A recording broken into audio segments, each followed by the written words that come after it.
Welcome back to my channel. ಇವತ್ತಿನ ವಿಡಿಯೋದಲ್ಲಿ video ಚಿತ್ರೀಕರಣ ನಾವು ಮಾಡಿದಂತಹ ವಿಡಿಯೋ ಮಾಡಿದ ನಂತರ ನಮಗನಿಸುತ್ತೆ ಇದು ಸರಿಯಾಗಿಲ್ಲ, ತುಂಬ ತುಂಬ ಅಲುಗಾಡುತ್ತಿವೆ, ಇನ್ನೂ ಚೆನ್ನಾಗಿ ಮಾಡಬೇಕಿತ್ತು. ನಾವು ಸಾಮಾನ್ಯವಾಗಿ ವಾಹನದಲ್ಲಿ ಹೋಗುವಾಗ ಮಾಡುವ ಚಿತ್ರೀಕರಣ ಆಗಿರಬಹುದು ಅಥವಾ ನಡೆದುಕೊಂಡು ಹೋಗುವಾಗ ಮಾಡುವಂತಹ ಚಿತ್ರೀಕರಣ ಆಗಿರಬಹುದು.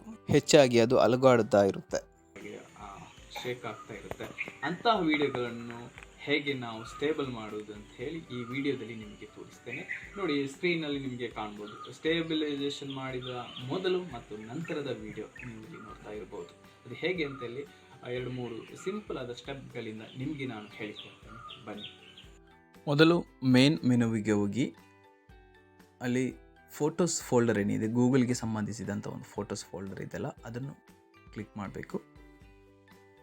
ನಂತರ ನಮಗೆ ಬೇಕಾದಂತಹ ವಿಡಿಯೋ ಯಾವುದಿದೆ ಅದನ್ನು ಸೆಲೆಕ್ಟ್ ಮಾಡಬೇಕು. ಒಂದು ವಿಡಿಯೋ ಸೆಲೆಕ್ಟ್ ಮಾಡ್ತಾ ಇದ್ದೇನೆ ನೋಡಿ. ಇದು ನೋಡಿ, ತುಂಬ ಶೇಕ್ ಆಗ್ತಾಯಿದೆ, ತುಂಬ ಅಲುಗಾಡುತ್ತಿದೆ. ಇದನ್ನು ಹೇಗೆ ಸ್ಟೇಬಲ್ ಮಾಡೋದು ಅಂತ ಹೇಳಿ ನಾನು ನಿಮಗೆ ಹೇಳಿಕೊಡ್ತಾ ಇದ್ದೇನೆ ನೋಡಿ. ಕೆಳಗಡೆ ಎಡಿಟ್ ಆಪ್ಷನ್ ಇದೆ ನೋಡಿ, ಅದನ್ನು ಕ್ಲಿಕ್ ಮಾಡಿ. ಕ್ಲಿಕ್ ಮಾಡಿದ ನಂತರ ಅಲ್ಲಿ ಸ್ಟೇಬಿಲೈಸಿಂಗ್ ಲೋಗೋ ಏನಿದೆ ನೋಡಿ, ಸ್ಪೀಕರದ ಈ ಕಡೆ ಬಲಬದಿಗೆ ಏನಿದೆ ಅದನ್ನು ಕ್ಲಿಕ್ ಮಾಡಿ. ನೋಡಿ, ಸ್ಟೇಬಿಲೈಸಿಂಗ್ ಆಗ್ತಾ ಇದೆ. ಸ್ವಲ್ಪ ಟೈಮ್ ತೆಗೆಯುತ್ತೆ ಇದು.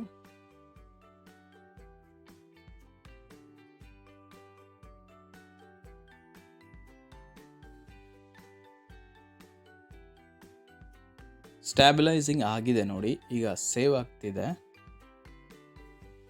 ಕೆಳಗಡೆ ಸೇವ್ ಕಾಪಿ ಏನೋ ಆಪ್ಷನ್ ಇದೆ, ಅದನ್ನು ನಾವು ಕ್ಲಿಕ್ ಮಾಡಬೇಕು.